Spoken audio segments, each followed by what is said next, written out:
satu-satunya. Ada suara Yulia tahun 1999 yang terdengar seperti wanita merintih dari dalam laut. Merinding gak? Hai semua, selamat datang di Alfi Petualang. Ayo kita mulai petualangan seru ini. Kalian dengar suara itu? Itu bukan suara paus, bukan juga suara kapal selam, dan bukan suara gempa bumi. Suara itu terekam oleh sensor militer sejauh 5.000 km. Bayangkan, suara teriakan yang terdengar dari Sabang sampai Merauke. Ilmuwan menyebutnya The Bluff. Selama bertahun-tahun mereka bilang itu cuma es yang retak. Tapi benarkah? Atau ada sesuatu yang bangun dari tidur panjangnya di dasar laut? Hari ini, di Sang Alfi Petualang, kita akan menyelam ke laut terdalam untuk mencari tahu makhluk apa yang sebenarnya menghuni 95% lautan yang belum pernah kita jelajahi.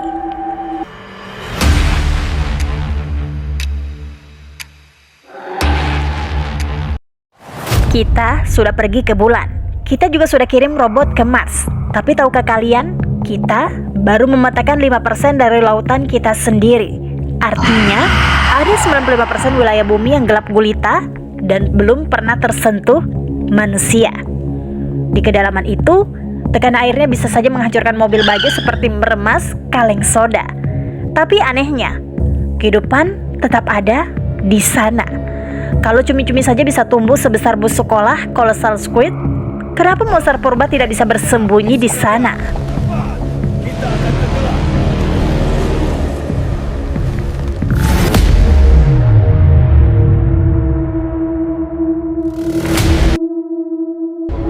Kembali ke The Bluff. Tahun 1997, NOAA, Badan Kelautan Amerika Serikat, menangkap suara frekuensi rendah yang sangat kuat. Polanya mirip suara makhluk hidup, bukan suara gesekan batu. Masalahnya satu, untuk menghasilkan suara sekeras itu, makhluknya harus berukuran minimal 3 kali lipat lebih besar dari paus biru. Paus biru adalah hewan terbesar dalam sejarah bumi. Jadi, makhluk apa ini? Apakah kraken atau hulhu? Dan The Bluff bukan satu-satunya. Ada suara Yulia tahun 1999 yang terdengar seperti wanita merintih dari dalam laut. Merinding gak? Ya Tuhan, lihat itu, besar sekali. Cepat, menjauh dari sini. Banyak yang bilang monster purba sudah punah. Oh ya? Pernah dengar ikan kolekan? Ilmuwan yakin ikan ini punah 65 juta tahun lalu bareng dinosaurus. Tapi tahun 1938, nelayan menemukannya masih hidup santai di Afrika. Kalau ikan purba itu bisa selamat, bagaimana dengan Megalodon? Hiu sepanjang 18 meter yang bisa menelan T-Rex.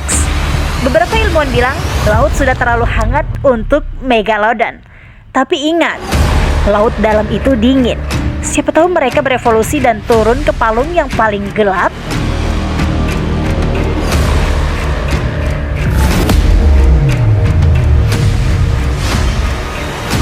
Lautan adalah tempat terakhir di bumi yang menyimpan misteri. Mungkin The Bluff memang cuma es, tapi mungkin juga itu peringatan. Peringatan agar manusia jangan terlalu sombong. Karena di bawah sana, kita bukan penguasa rantai makanan. Menurut kalian, The Bluff itu suara apa? Monster, alien, atau cuma es? Tulis teori terliar kalian di kolom komentar. Saya Alfi, sampai jumpa di misteri berikutnya. Jangan lupa subscribe.